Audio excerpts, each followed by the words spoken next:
The night of February 23rd, 1945. 2 miles behind German lines, deep in the frozen forests east of the Saar River, Lieutenant Colonel Richard Sullivan pressed his back against the trunk of a massive pine tree, listening to the rhythm of his own breathing merge with the sounds of 398 Rangers moving through the darkness behind him. Every branch that snapped, every boot that scraped against frozen earth felt like a gunshot in the silence.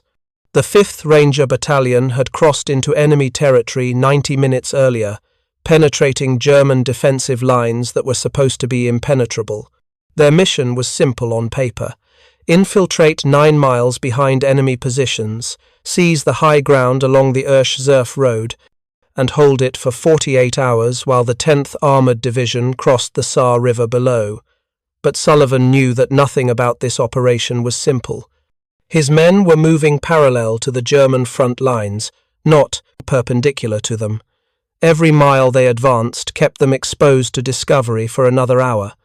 And if the Germans realized that an entire Ranger battalion was operating in their rear area, the response would be overwhelming and immediate. If you're enjoying this deep dive into the story, hit the subscribe button and let us know in the comments from where in the world you are watching from today. Sullivan checked his watch. 0300 hours. They had 6 hours of darkness left to reach their objective and dig in before dawn exposed them to German observation. Behind him, Captain Bernard Pepper's Baker Company moved with practiced silence, each Ranger carrying 60 pounds of ammunition, anti-tank mines, and rations for what was supposed to be a 2-day defensive mission. What none of them knew was that those 2 days would stretch into 9, and that the defensive position they were about to establish would become the site of one of the most desperate battles fought by American forces in the closing months of World War II. The 5th Ranger Battalion represented everything the United States Army had learned about creating elite infantry during 3 years of global warfare. These men had landed on Omaha Beach on D-Day, fought through the hedgerows of Normandy, and survived the brutal siege of Brest. They had been blooded in the Hurtgen Forest during December, where the 2nd Ranger Battalion had seized Hill 400 at a cost that had shocked even hardened combat veterans. By February 1945, the 5th Rangers were operating at 60% of their authorized strength, with 212 men still recovering from wounds and exposure sustained during winter operations along the German border.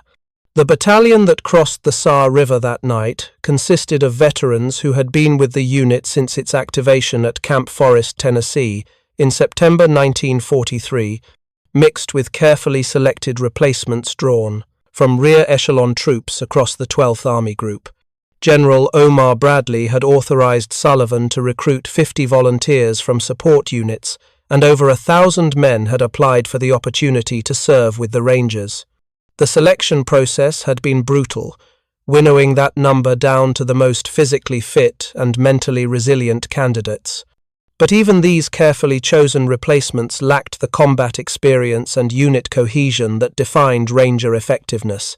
They were enthusiastic and well-trained, but they had never experienced the sustained defensive combat that Sullivan knew they were about to face. The strategic situation that placed the 5th Rangers on this infiltration mission stretched back to January 7th, 1945, when the 94th Infantry Division had relieved the 90th Infantry Division in positions facing the Saar-Moselle Triangle.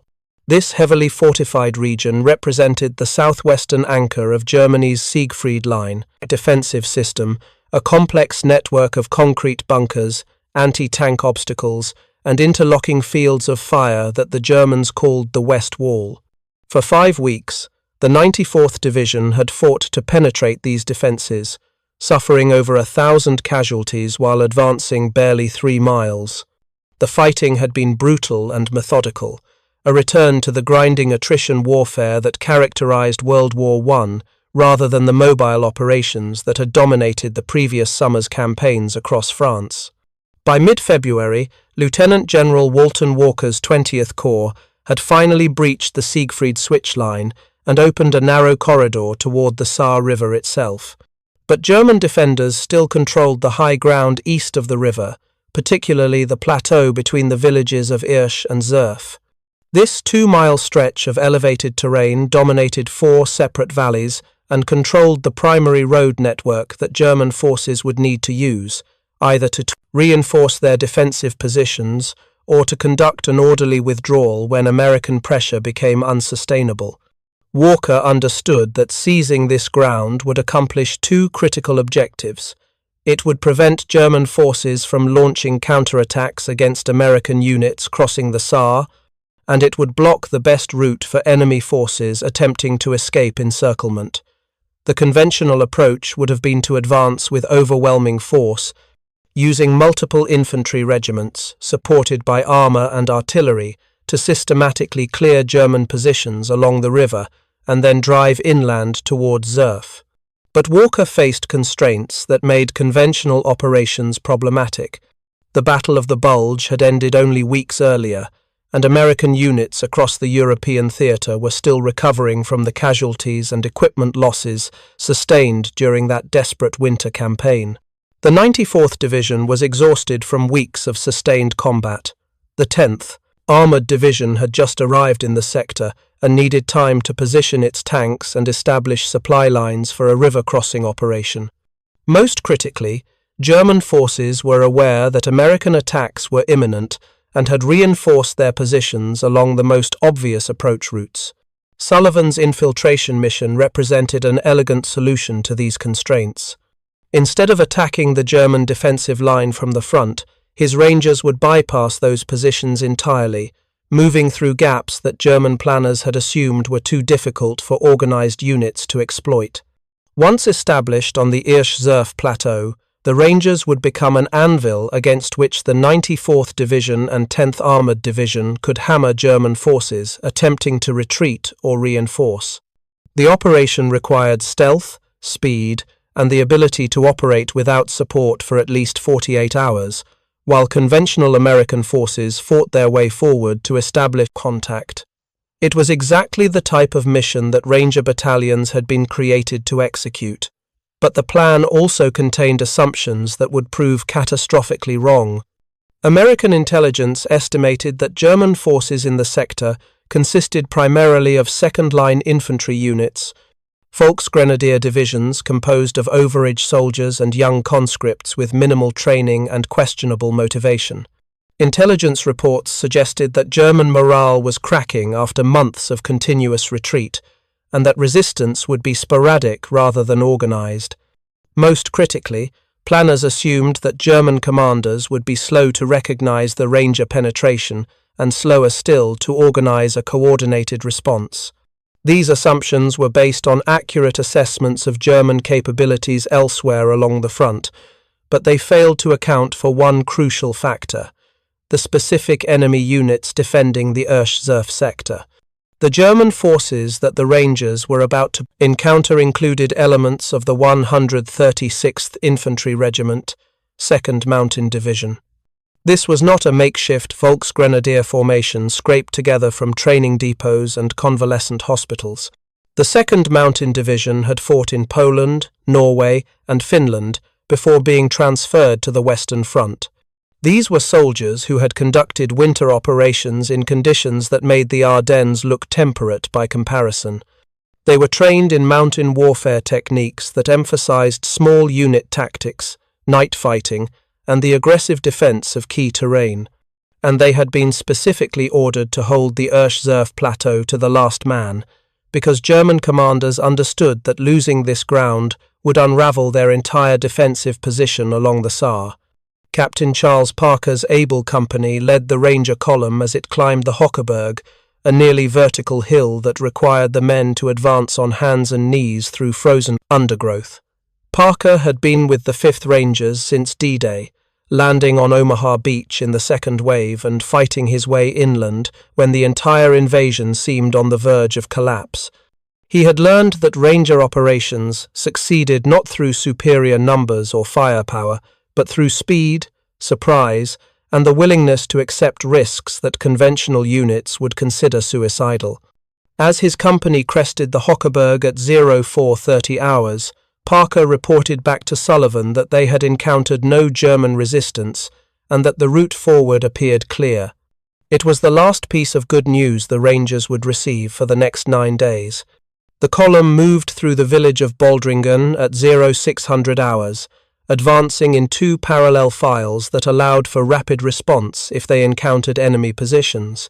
Sergeant Robert Morgan's weapons squad carried the squad's Browning automatic rifle, 3 Thompson submachine guns, and 2 bazookas, firepower that could suppress German positions long enough for riflemen to maneuver. But moving quickly meant accepting vulnerability. The Rangers were travelling light, carrying only ammunition and minimal rations. They had left their heavy weapons behind, gambling that speed and stealth would be more valuable than firepower during the infiltration phase. Once they reached their objective and established defensive positions, artillery support from American units across the Saar would provide the heavy fires they would need to repel German counterattacks.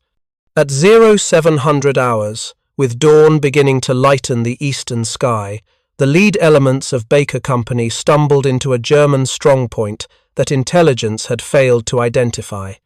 20 German soldiers were occupying a reinforced position astride the Rangers' route of advance, positioned to provide early warning if American forces attempted to penetrate this sector.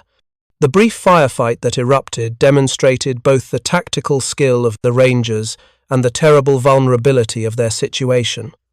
Captain Pepper's men assaulted the position with grenades and automatic weapons fire, eliminating German resistance in less than 3 minutes.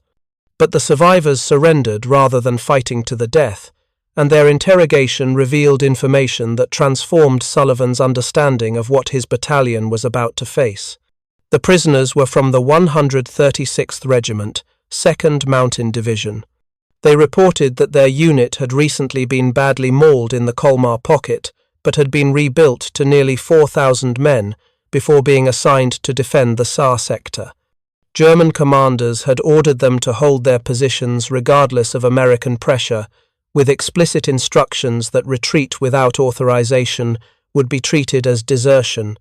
The prisoners also revealed that German forces were aware that American units were preparing to cross the Saar River, and that reserves had been positioned to launch immediate counterattacks against any breakthrough attempts. Sullivan realized that his battalion was not infiltrating through a lightly defended rear area. They were moving directly into the operational reserve zone of a determined and capable German division that was expecting an American attack. The sun rose at 0745 hours, and with daylight came the end of the Rangers' advantage. Every minute they remained in the open increased the probability of detection by German patrols or observation posts. Sullivan ordered the column to increase its pace, accepting the increased noise and reduced security in exchange for speed. The Rangers moved through increasingly dense forest, following deer trails and logging roads that appeared on no military maps. Technical Sergeant Richard Felix, the battalion medical officer attached to Dog Company, found himself struggling to keep pace with younger Rangers while carrying medical supplies that seemed to gain weight with every mile. He had treated casualties since D-Day and understood that the weight he carried now might mean the difference between life and death for men who would be wounded in the fighting ahead. But the physical demands of the infiltration march were testing limits he had not known he possessed. At 0830 hours on February 25th, advanced elements of Lieutenant Eugene Green's Easy Company reached the Rangers' objective. The Ursch-Zerf Road entered a strip of woods approximately 200 yards wide and 1,000 yards long, creating a natural choke point that dominated the surrounding terrain. Sullivan established his command post in the center of this wooded area and ordered his companies to establish an egg-shaped defensive perimeter that blocked the road completely. Green's Easy Company deployed anti-tank mines across the roadway itself, positioning them where the surrounding terrain would force German vehicles to slow down and become vulnerable to bazooka fire.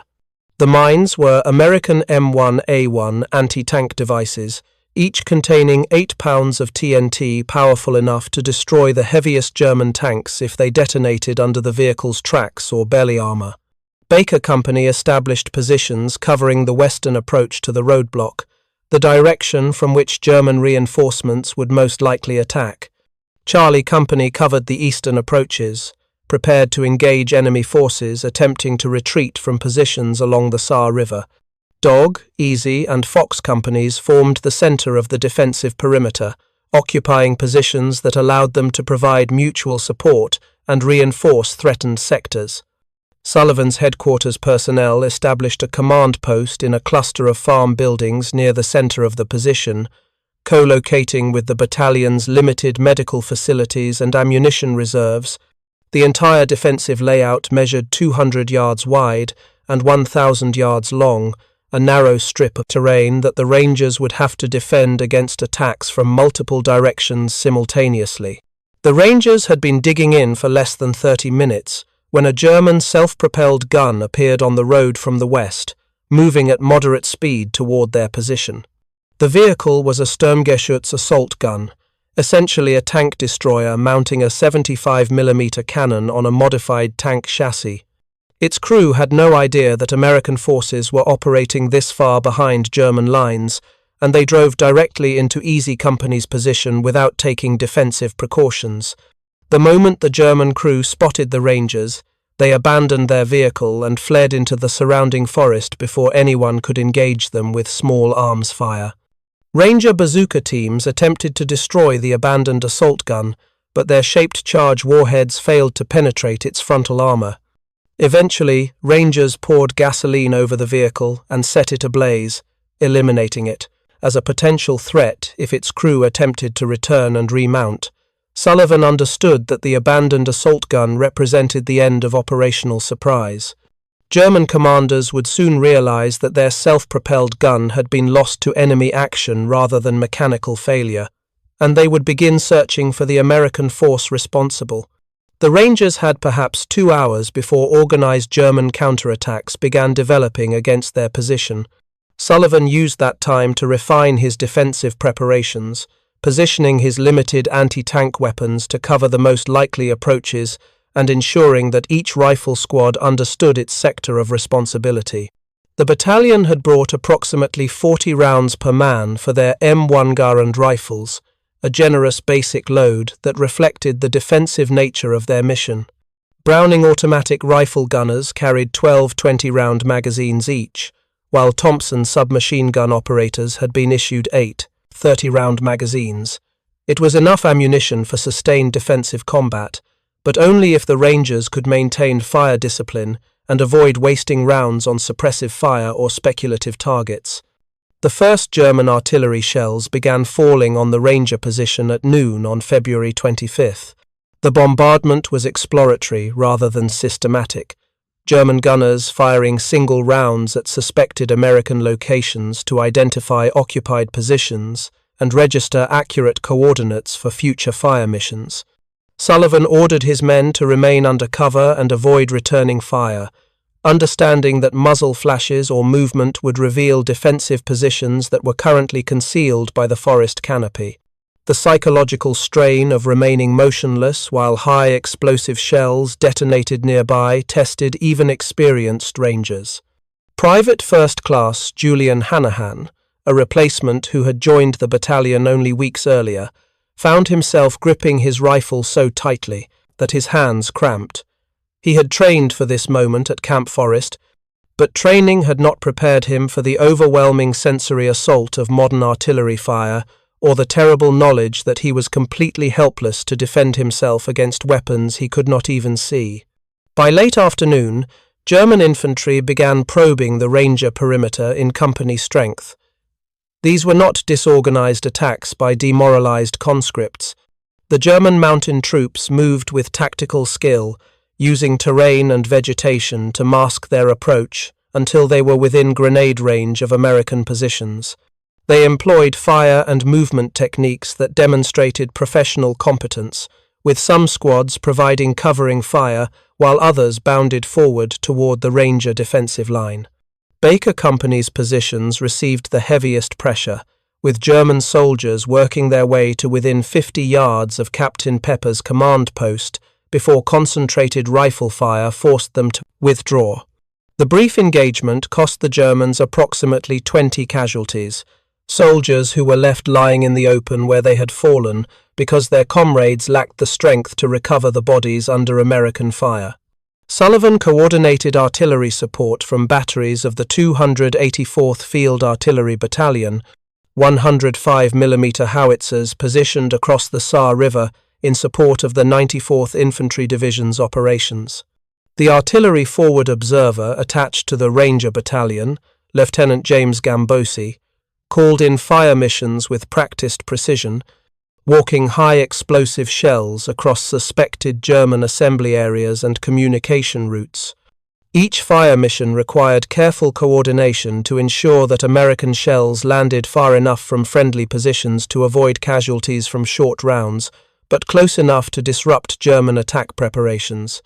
The artillery proved devastatingly effective, with captured prisoners later reporting that the concentrated American fires had inflicted far more casualties than Ranger small arms fire during the first day of fighting.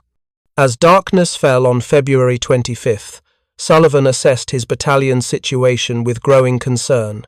The Rangers had reached their objective and established defensive positions as ordered, but the German response had been faster and more aggressive than intelligence estimates had predicted. Instead of facing sporadic resistance from demoralized Volksgrenadier units, the Rangers were defending against counterattacks by professional mountain troops who understood exactly how to conduct sustained offensive operations against prepared defensive positions. American casualties during the first day had been relatively light, 3 Rangers killed and 12 wounded, losses that the battalion could absorb without significant degradation of combat effectiveness. But ammunition expenditure had been higher than planned, particularly for the Browning automatic rifles and grenades that provided the Rangers' most effective defensive firepower. More concerning was the complete absence of news regarding the relief force that was supposed to link up with the Rangers within 48 hours.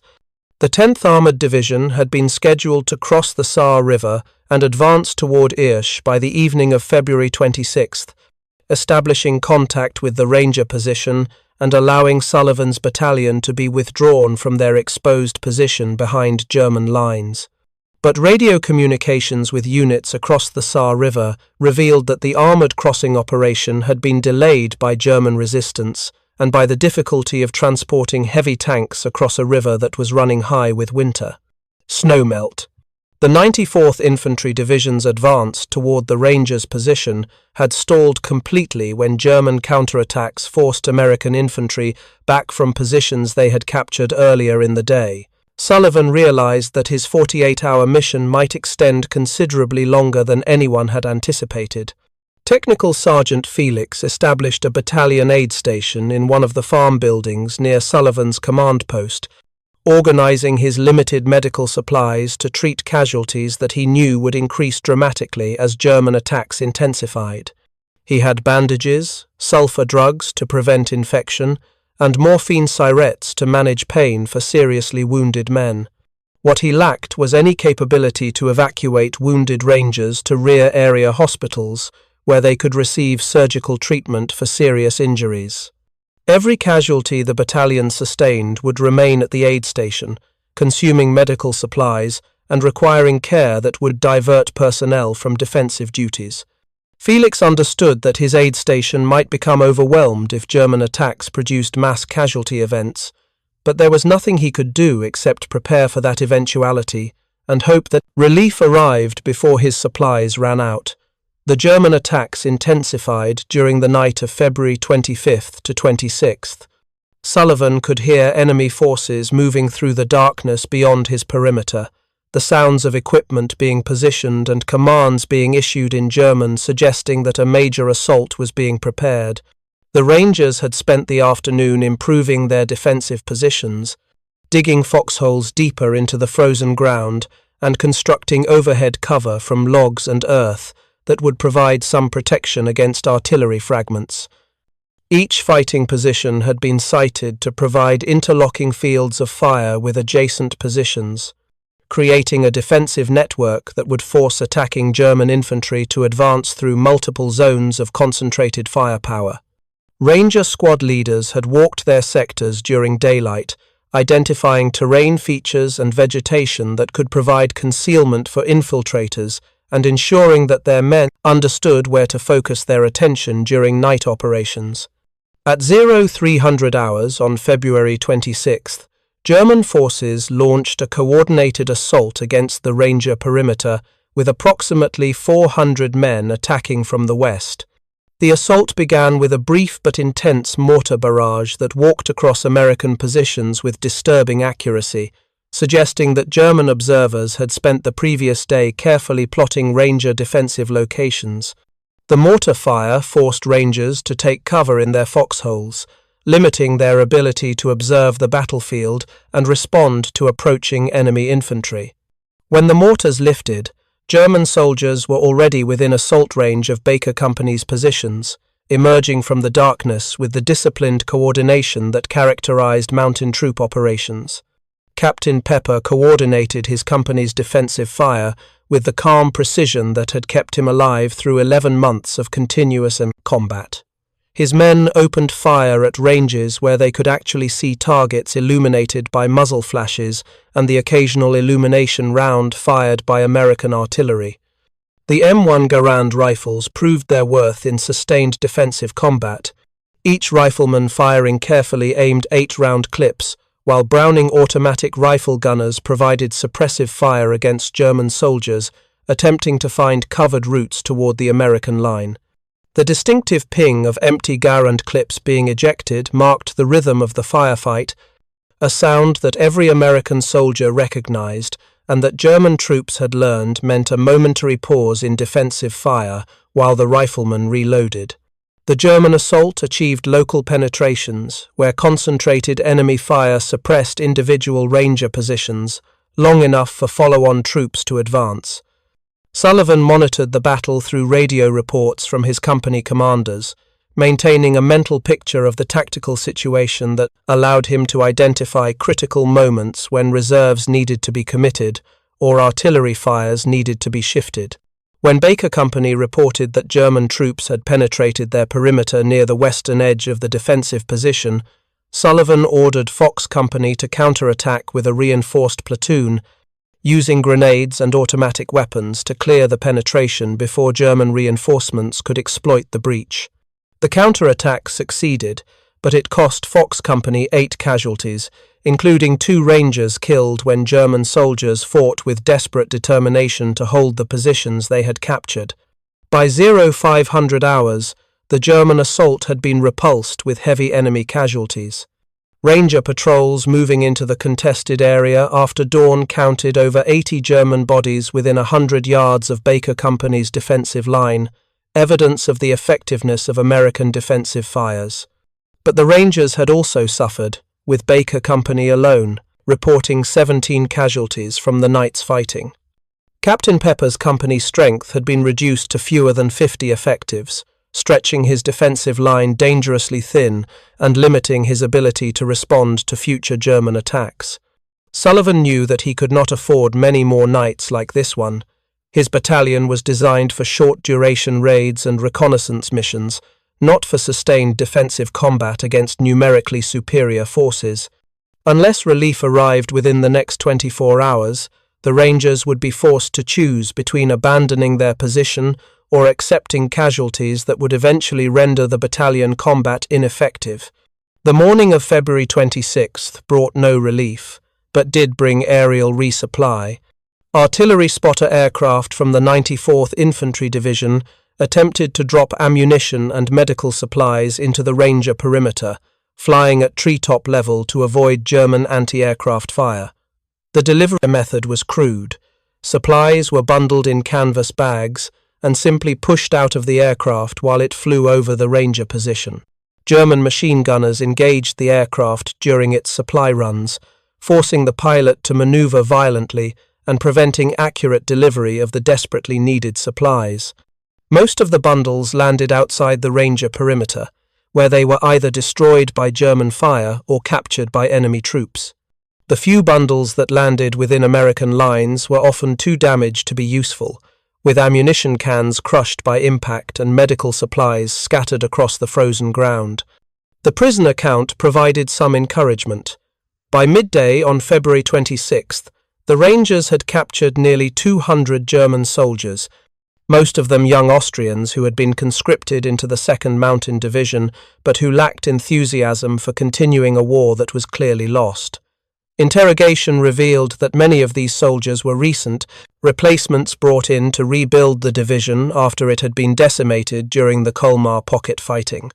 They reported that their officers had ordered them to attack the American position to the last man, but that enlisted soldiers were increasingly unwilling to die for a cause that no longer had any prospect of success.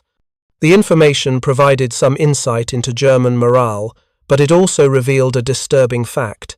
German commanders were willing to accept catastrophic casualties to eliminate the Ranger position, and they still had sufficient combat power to sustain attacks for days or even weeks.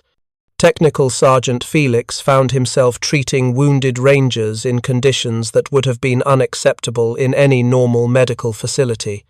The aid station had no heat beyond what could be generated by a small wood stove, and temperatures inside the building hovered barely above freezing.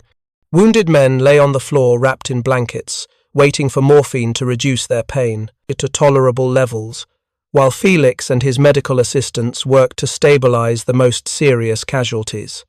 The inability to evacuate wounded Rangers meant that Felix was attempting to provide definitive care rather than just stabilizing patients for transport.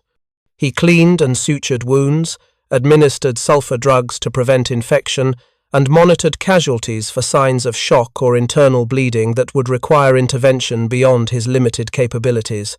Several Rangers died in the aid station despite Felix's best efforts, victims of wounds that would have been survivable if they had received surgical treatment within hours of being injured. The tactical situation deteriorated further during the afternoon, when German artillery began systematic bombardment of the Ranger position. Enemy gunners were no longer firing exploratory rounds to identify targets. They were conducting deliberate fire missions designed to destroy American fighting positions through sustained high, explosive bombardment. The shelling forced Rangers to remain in their foxholes for hours at a time, unable to move or rotate personnel without exposing themselves to deadly shell fragments.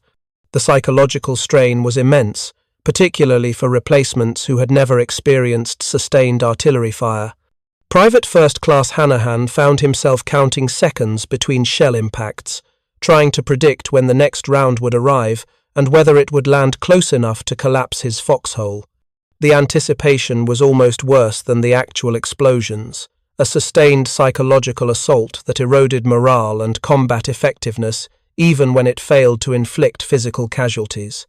Sullivan established communication with the 10th Armored Division through artillery liaison channels, learning that the armored crossing operation had been further delayed by German counterattacks and by unexpected difficulties in transporting tanks across the swollen Saar River.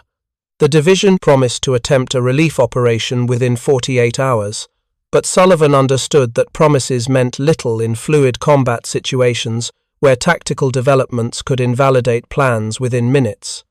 He informed his company commanders that they should prepare for an extended defensive mission, conserving ammunition and rotating personnel to allow exhausted Rangers brief periods of rest.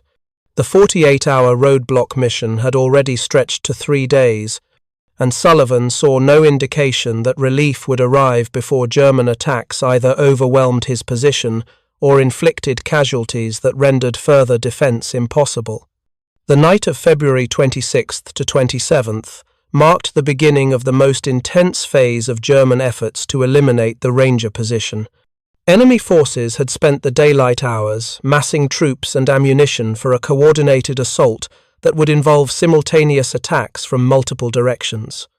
Sullivan's intelligence estimate, based on radio intercepts and prisoner interrogations, suggested that the Germans were committing at least 600 men to the next assault, supported by mortars, artillery, and possibly armoured vehicles that had been positioned along approach routes during the afternoon.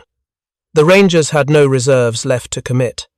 Every able-bodied soldier was manning defensive positions, and company commanders were rotating their men in shifts that allowed perhaps 3 hours of rest before they had to return to their foxholes. Fatigue was becoming as dangerous an enemy as German infantry, degrading the reaction times and situational awareness that separated effective defenders from casualties. The German assault commenced at 0200 hours with the heaviest artillery barrage the Rangers had yet experienced. Enemy gunners concentrated their fire on Baker Company's positions, attempting to neutralize the western anchor of the defensive perimeter before infantry attacked. The bombardment lasted 20 minutes, each minute feeling like an hour to the Rangers crouched in their foxholes while the earth shook and fragments scythed through the air above them. Captain Pepper emerged from his command post after the barrage was lifted to find that 3 of his fighting positions had been completely destroyed by direct hits, killing 5 Rangers and wounding 7 others. The survivors of these positions had been forced to abandon their foxholes and consolidate with adjacent squads, creating gaps in the defensive line that German infantry would surely exploit. The enemy infantry assault materialized immediately after the artillery lifted, with German soldiers advancing in waves that demonstrated both courage and tactical sophistication. They used smoke grenades to obscure the Rangers' fields of fire, bounded forward in small groups, while other squads provided covering fire, and concentrated their efforts against sectors where defensive positions had been damaged by the preliminary bombardment. Baker Company's remaining Rangers poured rifle and automatic weapons fire into the advancing Germans, but the sheer weight of the attack forced Pepper to request immediate artillery support. Lieutenant Gambosi called in fire missions that brought American 105mm shells, screaming down barely 50 yards in front of friendly positions. Danger close fires that required absolute precision to avoid hitting the Rangers themselves. The crisis point came around 0300 hours, when German troops actually penetrated Baker Company's perimeter and began fighting in the communication trenches that connected individual fighting positions. This was the nightmare scenario that every defensive commander feared. Enemy soldiers loose inside the defensive line, where they could attack positions from behind and collapse the entire perimeter. Sullivan committed his last reserve, a composite squad formed from headquarters personnel and walking, wounded from the aid station, ordering them to counterattack and seal the penetration before it expanded. Technical Sergeant Felix found himself carrying a Thompson submachine gun and leading 3 lightly wounded Rangers back into combat, moving through darkness toward the sounds of grenades and automatic weapons fire that marked the location of the German penetration. The fighting that followed was intimate and brutal, conducted at ranges where soldiers could see each other's faces in muzzle flashes and grenade explosions. Felix used his Thompson to clear a communication trench of German soldiers, firing short bursts that conserved ammunition while maximizing the weapon's effectiveness in close-quarters combat. He watched 2 Rangers fall to German bayonets before his return fire cut down the attackers, and he found himself fighting with a ferocity he had not known he possessed. The battalion medical officer, who had spent months treating wounded men, was now creating casualties of his own, and the psychological transformation was both necessary and disturbing. After 15 minutes of desperate fighting, the penetration was sealed, and surviving German soldiers either withdrew or surrendered, but the cost had been terrible. Baker Company was reduced to fewer than 30 effectives, stretched across a defensive sector designed for a company of 70 men. If you find this story engaging, please take a moment to subscribe and enable notifications. It helps us continue producing in-depth content like this. Dawn on February 27th revealed a battlefield that resembled photographs from World War I more than the mobile warfare that had characterized most of the European campaign. The ground in front of Baker Company's positions was littered with German bodies, over 120 dead scattered across terrain that measured barely 200 yards from the Ranger defensive line to the edge of the surrounding forest. The Germans had paid a terrible price for their attempts to overrun the American position, but they had also inflicted casualties that Sullivan's battalion could not sustain indefinitely. Total Ranger losses since the mission began now exceeded 90 men killed and wounded, reducing the battalion's effective strength to approximately 300 soldiers still capable of fighting. Sullivan convened a meeting with his company commanders during a brief lull in German attacks, assessing their tactical situation with brutal honesty. Ammunition stocks were running critically low, particularly for the Browning automatic rifles and Thompson submachine guns that provided the Rangers' most effective defensive firepower. Medical supplies were nearly exhausted, forcing Technical Sergeant Felix to improvise bandages from salvaged German uniforms and to ration morphine for only the most seriously wounded. Food and water were running short, with Rangers reduced to eating frozen rations and melting snow for drinking water. Most critically, there was still no firm timetable for relief. The 10th Armoured Division reported that it was making progress toward Irsch, but was encountering heavy German resistance that prevented rapid advance. The 94th Infantry Division's 301st Infantry Regiment was fighting to expand the Saar River bridgehead, but German counterattacks continued to force American infantry back from positions they had captured at heavy cost. The tactical dilemma facing Sullivan was stark and unforgiving. His battalion could not hold its current positions indefinitely against sustained German attacks, but abandoning the roadblock would allow German forces to use the Irsch-Zerf road for reinforcement and withdrawal operations that would complicate American offensive operations throughout the sector. More immediately, attempting to withdraw through 9 miles of German-controlled territory with wounded Rangers who could not walk would result in catastrophic casualties. The Rangers were trapped by the success of their own infiltration, deep behind enemy lines with no practical route of escape and diminishing capability to defend themselves against an enemy that seemed willing to accept unlimited casualties to eliminate their position. The afternoon of February 27th brought a development that briefly raised Ranger morale before dashing it completely. Radio communications from the 10th Armoured Division reported that a task force composed of tanks and mechanized infantry had reached Irsch and was preparing to advance toward the Ranger position. But the celebration was premature. German forces launched a fierce counterattack against the American armor in Irsch, knocking out 5 tanks and forcing the task force to halt its advance while it dealt with the immediate threat. The Rangers could hear the sound of tank cannon and machine gun fire in the distance, evidence that relief was tantalizingly close but still beyond reach. The knowledge that American forces were fighting barely 2 miles away, while the Rangers remained isolated, added a psychological burden to the physical exhaustion and casualties that were eroding battalion effectiveness. German attacks continued throughout February 27th and into the 28th, a relentless series of assaults that gave the Rangers no opportunity to rest or reorganize.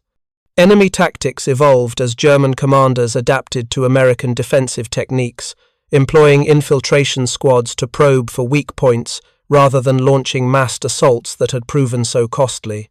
These small unit actions were harder to detect and defend against, requiring constant vigilance that further exhausted Rangers, who were already operating on minimal sleep and inadequate food. Several German infiltrators managed to reach the edge of the Ranger perimeter undetected, engaging American positions with grenades and automatic weapons before being killed or forced to withdraw. Each successful infiltration forced Sullivan to dedicate additional personnel to perimeter security, further reducing his already inadequate defensive strength. On February 28th, Sullivan made a tactical decision that probably saved his battalion from annihilation.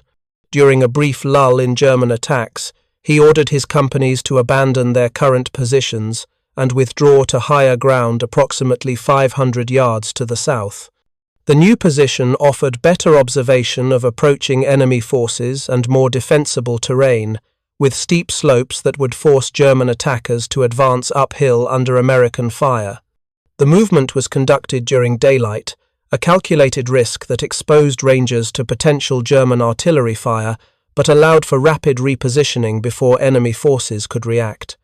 The Germans discovered the withdrawal within minutes and launched immediate attacks against both the abandoned positions and the new defensive line, but the Rangers successfully established themselves on the high ground before German pressure became overwhelming. The new position proved far more defensible than the original roadblock site. Ranger riflemen could engage German infantry at ranges exceeding 300 yards, forcing enemy troops to cross open ground under sustained fire before they could close to assault range. Captain Charles Parker's Able Company, positioned on the northern edge of the new perimeter, reported that they were inflicting heavy casualties on German attack formations with minimal expenditure of ammunition, as individual riflemen could take careful aim and engage targets that were clearly visible against the hillside.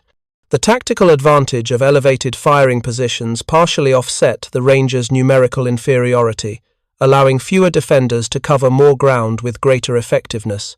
But the tactical improvement came with a strategic cost. The Rangers were no longer directly blocking the Irsch-Zerf road, which had been the original mission objective. German forces could now use that route for limited movement, although American artillery fire made daytime traffic suicidal. Sullivan understood that his battalion had effectively transitioned from offensive operations intended to disrupt German logistics to purely defensive operations focused on survival. The mission had changed, but no one had bothered to inform higher headquarters because everyone involved understood that the Rangers' survival had become more important than the specific tactical objectives that had motivated the original infiltration. The period from February 28 through March first represented the nadir of Ranger morale and combat effectiveness.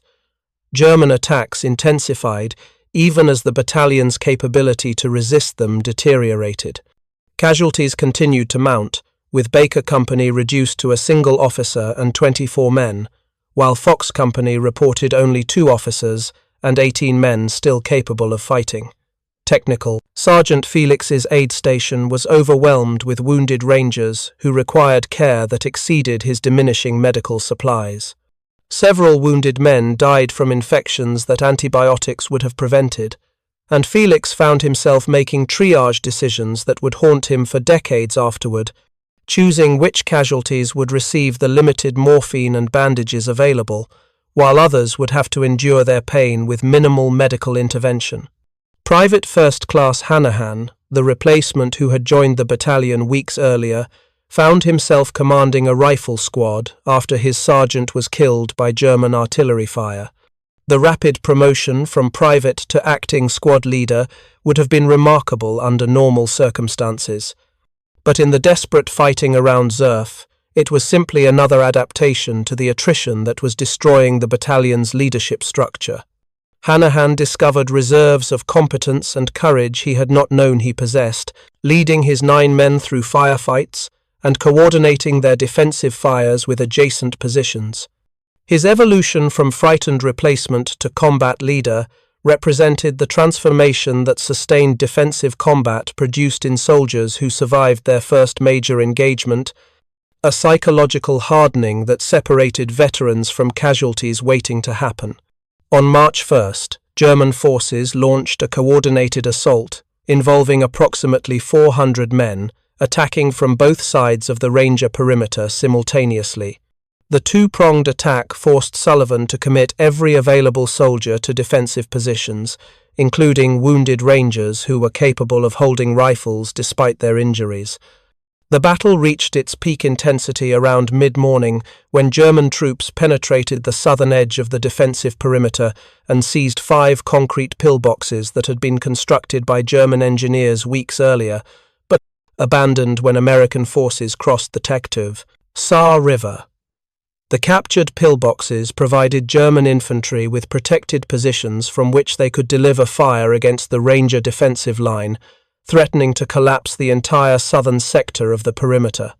Captain Parker organized an immediate counterattack with Able Company and elements of Fox Company, approximately 30 Rangers armed with grenades, bazookas, and automatic weapons. The counterattack moved forward under covering fire from American artillery, with Lieutenant Gambosi coordinating a walking barrage that forced German troops to take cover in the pillboxes rather than defending the approaches. Parker's Rangers assaulted the pillboxes with grenades and rifle fire, clearing them one at a time in close-quarters combat that left no room for hesitation or tactical finesse. The fighting was intimate and vicious, conducted in confined spaces where men fought with knives and rifle butts when their ammunition ran out. After 2.5 hours of sustained combat, Able Company had recaptured all 5 pillboxes and taken 105 German prisoners, including 10 officers. Remarkably, the assault had been conducted without suffering a single Ranger casualty, a testament to the effectiveness of coordinated artillery support and the aggressive tactics that characterized Ranger operations. The successful counterattack on March 1st marked the turning point in the battle. German forces had committed their remaining reserves to the assault and had been decisively repulsed, suffering casualties that exceeded their ability to sustain offensive operations. Prisoner interrogations revealed that the 136th Regiment had been effectively destroyed as a combat unit, with remaining soldiers scattered across the surrounding forests without communication or coordination with higher command. German officers reported that their superiors had ordered them to continue attacking regardless of losses, but that enlisted soldiers were increasingly refusing to participate in assaults they viewed as suicidal. The psychological impact of sustained defeat was breaking German combat effectiveness even faster than physical casualties. More importantly, the 301st Infantry Regiment of the 94th Infantry Division had finally fought its way forward to positions from which they could provide direct support to the Rangers. American infantry established contact with Ranger outposts during the afternoon of March 1st, bringing news that relief operations would commence within 24 hours and that medical evacuation for wounded Rangers would be available as soon as supply routes could be secured. Sullivan received official notification that his battalion would be relieved in place by regular infantry and withdrawn to Luxembourg for rest and reorganization. The 48-hour roadblock mission that had stretched to 9 days was finally approaching its end. The final 3 days of the battle, from March 2nd through 4th, represented a gradual transition from desperate defensive combat to more conventional operations, as American reinforcements expanded the perimeter and German attacks diminished in intensity. Rangers who had been fighting continuously for over a week found themselves rotating to rear positions where they could sleep for the first time in days, eat hot meals provided by 94th Division supply units, and receive medical treatment beyond the emergency care that Technical Sergeant Felix had been providing in his overwhelmed aid station. Wounded Rangers were evacuated by jeep ambulance to divisional medical facilities, where surgeons could provide the definitive care that might save limbs and lives. Several Rangers who Felix had feared would die from their wounds survived, because they finally received blood transfusions, antibiotics, and surgical intervention that had been impossible to provide during the isolation of the Ranger position. The relief operation on the morning of March 5th was conducted with the methodical efficiency that characterized American military operations when adequate time and resources were available. The 302nd Infantry Regiment moved into positions throughout the former Ranger defensive zone, replacing exhausted Rangers on a one-for-one basis that maintained continuous coverage of all defensive sectors until the transition was complete. Sullivan conducted a final inspection of his battalion's positions before leading his men out, observing the foxholes and communication trenches that had been their homes for 9 days of sustained combat. The ground was scarred with shell craters and littered with the debris of modern warfare: spent ammunition casings, abandoned equipment, unexploded artillery rounds, and the scattered personal effects of soldiers from both sides who had died fighting for control of an unremarkable piece of German terrain that would be forgotten by everyone except those who had fought there. The casualty count told the story of what the 5th Ranger Battalion had accomplished and what it had cost them. 45 Rangers had been killed during the 9 days of fighting, 140 had been wounded seriously enough to require evacuation, and 12 were listed as missing or captured. The casualties represented nearly 50% of the battalion's strength at the start of the operation, losses that would require months to replace through normal personnel processes. Several companies had been reduced to squad strength, with Baker Company reporting only 1 officer and 24 men remaining from the 70 soldiers who had crossed the Saar River on February 23rd. The battalion that had been one of the most effective Ranger formations in the European theatre had been systematically destroyed by sustained defensive combat against an enemy willing to accept catastrophic losses to eliminate the American position. But German casualties painted a dramatically different picture of the battle's outcome.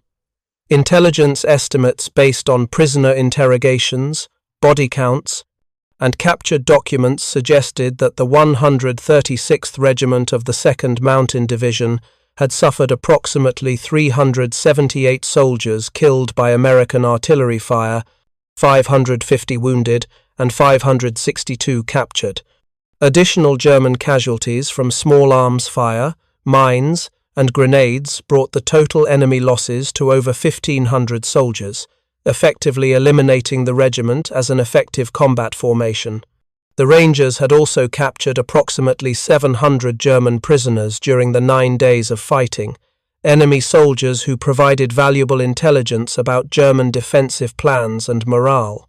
The tactical exchange ratio was approximately 8-1 in favor of the Rangers, a disparity that demonstrated the effectiveness of well-trained infantry operating from prepared defensive positions with adequate artillery support. The strategic significance of the Ranger operation extended far beyond the immediate tactical results on the Irsch-Zerf plateau. By blocking the primary German supply route in the sector for 9 days, Sullivan's battalion had prevented enemy forces from conducting an orderly withdrawal from positions along the Saar River. German units that might have escaped encirclement were forced to abandon heavy equipment and retreat through secondary routes that exposed them to American artillery fire and air attack. The delay in German withdrawal operations allowed the 94th Infantry Division and 10th Armoured Division time to expand their Saar River bridgehead and advance toward the Rhine, accelerating the timeline for American operations in the sector by at least a week. The Rangers had accomplished their original mission objective, despite the mission's evolution from a 48-hour roadblock to 9 days of sustained defensive combat. Sullivan received promotion to full colonel and assignment to division staff in recognition of leadership that had maintained battalion cohesion and combat effectiveness under conditions that would have broken less capable units. His tactical decisions during the battle, particularly the decision to withdraw to more defensible terrain on February 28th, had probably prevented the complete destruction of his battalion and demonstrated the adaptability that separated effective combat leaders from officers who could only execute predetermined plans. The lessons learned during the Irsch-Zerf operation would be incorporated into Ranger training programs and taught at military schools for decades, providing future officers with case studies in defensive operations and small unit tactics under extreme pressure. Captain Parker, Captain Pepper, and other company commanders received appropriate recognition for their actions during the battle, though most were too exhausted to care much about medals or promotion recommendations. They had survived 9 days of sustained combat that had killed or wounded half their men, and the psychological toll of that experience would take months or years to process fully. The nightmares would come later, along with the survivors' guilt and the questions about what they might have done differently to save the Rangers who had not made it out alive. For now, they focused on caring for their remaining men and beginning the process of rebuilding their companies into combat-effective units. Private First Class Hanahan received promotion to corporal and a Bronze Star Medal for his actions as acting squad leader during the battle's most critical phase. The award citation mentioned his courage under fire and his leadership in repelling German attacks, but it could not capture the transformation he had undergone during 9 days that separated his life into before and after. He had entered the battle as a replacement still learning, Ranger tactics and procedures. He emerged as a combat veteran whose skills and knowledge would prove valuable during the remaining months of the war in Europe. His personal evolution represented the broader transformation that sustained combat produced in American soldiers, a hardening that enabled survival but left psychological scars that would require decades to heal. Technical Sergeant Felix found himself unable to sleep for several days after the relief operation, his mind replaying scenes from the aid station, where he had treated casualties under conditions that would have been unacceptable in any normal medical facility. He had saved lives through improvisation and determination, but he had also watched Rangers die from wounds that would have been survivable if evacuation had been possible. The moral burden of triage decisions weighed heavily on his conscience, and he found himself questioning whether he had allocated his limited medical supplies appropriately and whether different choices might have produced different outcomes. The psychological cost of serving as a combat medic would follow him for the rest of his life, manifesting in ways he could not predict and could never fully escape. The 5th Ranger Battalion moved to Schwebsingen, Luxembourg on March 6th, beginning a period of rest and reorganization that would last nearly a month. The small Luxembourg town provided accommodations in civilian homes and barns, allowing Rangers to sleep in beds for the first time in weeks and to eat meals prepared by local families who were grateful for their liberation from German occupation. But the transition from sustained combat to relative safety was psychologically difficult for men whose nervous systems had been conditioned to operate in a state of constant alert. Rangers found themselves waking at the sound of ordinary noises, reaching for weapons that were no longer immediately accessible, and struggling to adjust to an environment where survival did not depend on split-second tactical decisions. The battalion strength report compiled on March 7th revealed the full extent of the losses sustained during the Ursch-Zerf operation. Of the 398 Rangers who had crossed the Saar River on February 23rd, only 212 men remained fit for duty. The 45 killed in action represented more than 11% of the battalion's starting strength, a casualty rate that exceeded losses sustained during any other single operation in the 5th Rangers' history, including D-Day. The 140 wounded included men with injuries ranging from minor shrapnel wounds that would heal within weeks to catastrophic trauma that would require months of hospitalization and might result in permanent disability or medical discharge from the service. The 12 missing Rangers were presumed captured, though several bodies were later recovered from battlefield areas that had been inaccessible during the fighting. The psychological casualties were harder to quantify but equally significant. Nearly every Ranger who had participated in the battle showed symptoms of what military medical officers called combat fatigue or battle exhaustion, conditions that would later be recognized as manifestations of post-traumatic stress disorder. Rangers experienced nightmares, anxiety, difficulty concentrating, and emotional numbness that interfered with their ability to function in normal social situations. Several men requested transfer to rear echelon units, acknowledging that they had reached their psychological limits and could no longer trust themselves to perform effectively in combat.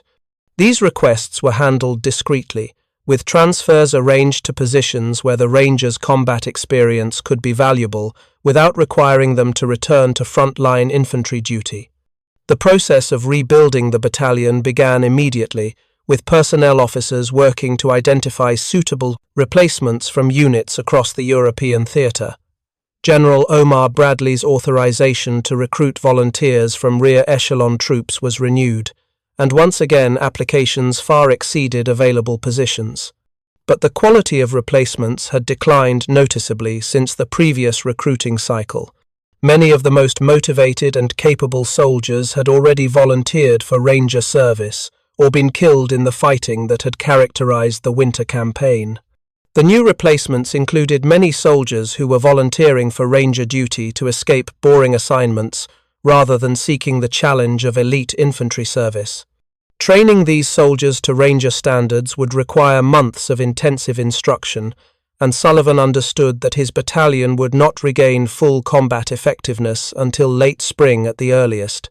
The institutional impact of the Irsch-Zerf battle extended throughout the European theatre, as staff officers analysed the operation's lessons and incorporated them into tactical doctrine.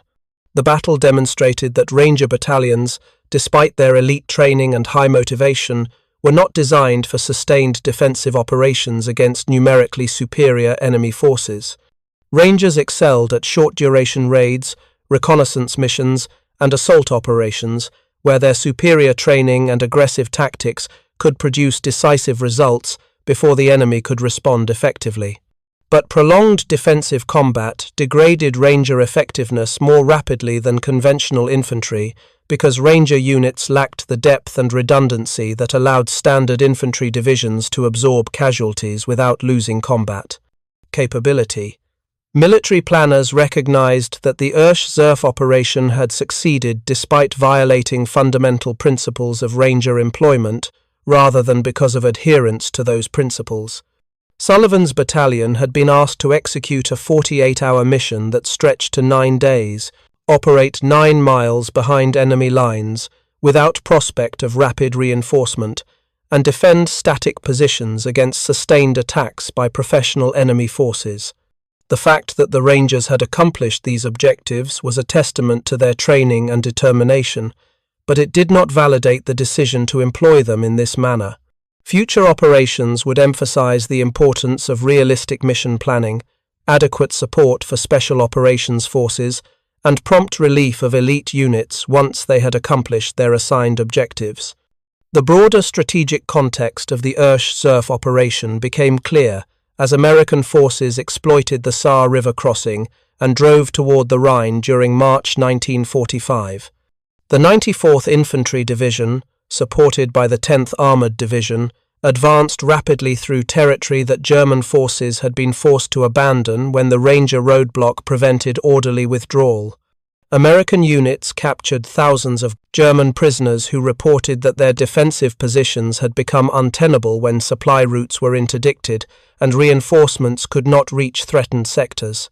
The strategic dislocation caused by 9 Rangers holding a single road junction had effects that cascaded throughout the German defensive system, demonstrating how small unit actions could produce operational and strategic consequences far exceeding their tactical scope.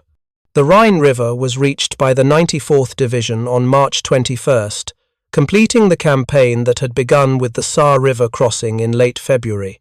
The division had fought continuously for 26 days, advancing over 50 miles through some of the most heavily fortified terrain in Western Europe. American casualties during this campaign exceeded 3,000 killed and wounded, but German losses were far higher, with entire divisions destroyed or reduced to combat ineffective remnants that could no longer be reconstituted. The Rangers' contribution to this operational success represented a small fraction of the total American effort, but their actions at a critical moment had influenced the campaign's outcome in ways that statistical analysis could never fully capture. The 5th Ranger Battalion was attached to the 94th Infantry Division from February 9th through March 11th, 1945, a relationship that had been forged in the desperate fighting around Zerf and that would influence American military organization for decades to come. The partnership between elite special operations forces and conventional infantry divisions demonstrated that Rangers could multiply the effectiveness of standard infantry units when employed appropriately, providing specialized capabilities that complemented rather than replaced traditional military formations. This organizational model would be refined and expanded in subsequent conflicts, eventually evolving into the modern special operations, a command structure that integrated elite forces with conventional military units at multiple levels of command. Captain Parker returned to the United States in May 1945 for leave, before being reassigned to train Ranger replacements at Fort Benning, Georgia. His combat experience at Irsch-Zerf made him an invaluable instructor, capable of teaching lessons that no classroom exercise or training manual could effectively communicate. He worked with young Rangers who would deploy to the Pacific Theater for the planned invasion of Japan, sharing tactical knowledge and psychological insights that might save their lives in future battles. The atomic bombings that ended the war in August spared these Rangers from experiencing combat, but Parker's instruction would influence Ranger training programs for decades as his students became instructors themselves and passed on the lessons he had taught them. Captain Pepper received medical evacuation to the United States in April 1945 after psychological evaluation revealed that he had reached the limit of his ability to function in combat. The official diagnosis was combat exhaustion, a temporary condition that could be resolved through rest and counseling. But Pepper understood that something fundamental had changed during the 9 days at Zerf, a psychological transformation that could not be reversed through medical treatment or the passage of time. He had watched his company destroyed by sustained combat, had made tactical decisions that sent men to their deaths, and had survived when soldiers he considered better and braver than himself had been killed. The survivor's guilt was overwhelming, and it would take years of therapy and personal reflection before he could begin to process the experience and reintegrate into civilian life.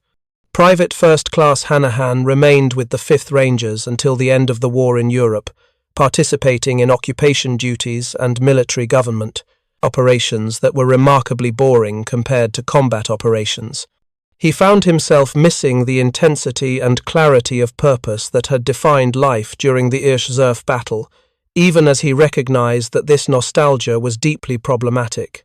Combat had been terrible, but it had also been meaningful in ways that peacetime service could never replicate.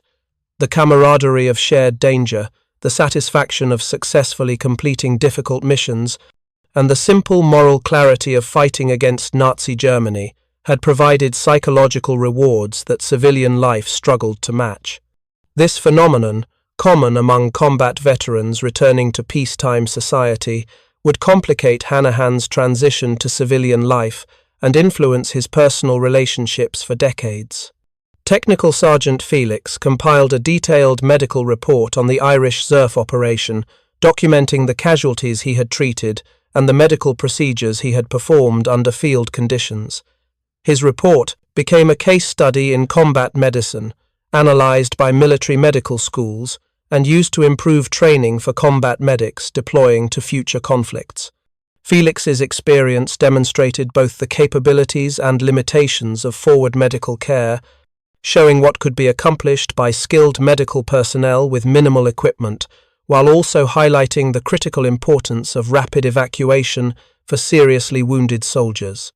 The 90% survival rate for Rangers who reached Felix's aid station alive represented a remarkable achievement given the circumstances, but the 10% who died despite his best efforts haunted him for the rest of his life. The German perspective on the Irsch-Zerf battle emerged gradually as American intelligence officers interrogated, captured senior officers, and analyzed German operational records. The 136th Regiment, 2nd Mountain Division, had been effectively destroyed during 9 days of attacks against the Ranger position, suffering casualties that exceeded 60% of its strength and losing virtually all its combat effectiveness. German commanders had recognized early in the battle that they were attacking a well-trained and determined American unit, but they had persisted in costly assaults because they understood that the Rangers' presence behind German lines threatened the entire defensive position along the Saar River. The decision to continue attacking despite mounting casualties was tactically questionable but strategically sound, representing the type of calculated risk that desperate commanders make when facing unpalatable alternatives. German soldiers who survived the battle reported that American artillery fire had been far more effective than they had anticipated, inflicting casualties that exceeded those caused by Ranger small arms fire, even though the artillery batteries were firing from positions miles away across the Saar River. The precision and coordination of American fire support had demonstrated a level of military professionalism that German forces, despite their reputation for tactical excellence, could not match in early 1945. The material superiority that American forces enjoyed in artillery, ammunition, and communication equipment had proven decisive when employed by well-trained soldiers who understood how to integrate these capabilities into coordinated defensive operations. The final accounting of German casualties during the Irsch-Zerf operation remained approximate because German record-keeping had broken down during the chaotic final months of the war. American estimates suggested that total German losses exceeded 1,500 killed, wounded, and captured, with the majority of these casualties caused by American artillery fire rather than direct engagement with Ranger infantry. The Rangers had captured approximately 700 German prisoners during the 9 days of fighting enemy soldiers who provided intelligence that influenced American operations throughout the sector. The prisoner haul alone justified the Ranger operation from an intelligence perspective, even before considering the tactical and strategic effects of blocking the Irsch-Zerf road for over a week. The 5th Ranger Battalion compiled an impressive combat record during its service in the European theatre from June 1944 through May 1945. Official records credited the battalion with killing an estimated 1,572 enemy soldiers and capturing 4,541 prisoners during 11 months of continuous operations. The cost to the battalion was 115 killed, 552 wounded, and 25 missing in action, casualty figures that exceeded 100% of the battalion's authorized strength. This casualty rate, among the highest sustained by any American unit during World War II, reflected both the intensity of Ranger combat operations and the fundamental challenge of maintaining elite infantry units during sustained warfare. Rangers could not be mass-produced through standard training pipelines, and losses sustained during operations like Irsch-Zerf required months to replace through careful recruitment and intensive training. Lieutenant Colonel Sullivan received an assignment to Pacific Fleet Headquarters in May 1945, where his tactical expertise was employed in planning operations for the invasion of Japan. His analysis of the Irsch-Zerf engagement influenced thinking about amphibious operations and defensive tactics that would have been employed during the planned assaults on Kyushu and Honshu. The atomic bombings that ended the war before these operations could be executed meant that Sullivan's planning work was never tested in combat, but the lessons learned at Irsch-Zerf continued to influence American military doctrine throughout the post-war period. Sullivan's experience demonstrated that small unit actions, when properly planned and supported, could achieve strategic effects that conventional operations might require weeks and thousands of casualties to accomplish. The institutional memory of the 5th Rangers' actions at Irsch-Zerf was preserved through official records, personal accounts, and the continuing service of veterans who survived the battle.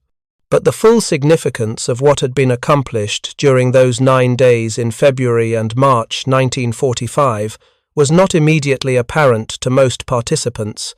They had executed a difficult mission under terrible conditions, had suffered heavy casualties, and had accomplished their objectives through determination and tactical skill.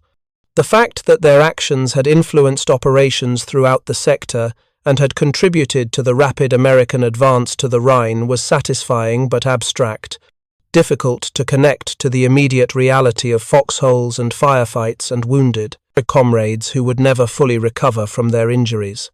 The memorial service conducted in Luxembourg on March 15th honored the 45 Rangers killed during the Irsch-Zerf operation, reading their names aloud and observing a moment of silence that felt both inadequate and necessary. Sullivan understood that words could never capture what these men had sacrificed, or why their deaths mattered beyond the tactical objectives they had accomplished. But the service provided closure for survivors who needed some formal acknowledgement of what they had endured and what they had lost. The Rangers buried at temporary military cemeteries in Luxembourg and Germany would eventually be reinterred at permanent American military cemeteries or returned to the United States for burial, but their sacrifice would be remembered by the men who fought alongside them and by the families who grieved their loss for decades. Thank you for watching. For more detailed historical breakdowns, check out the other videos on your screen now, and don't forget to subscribe.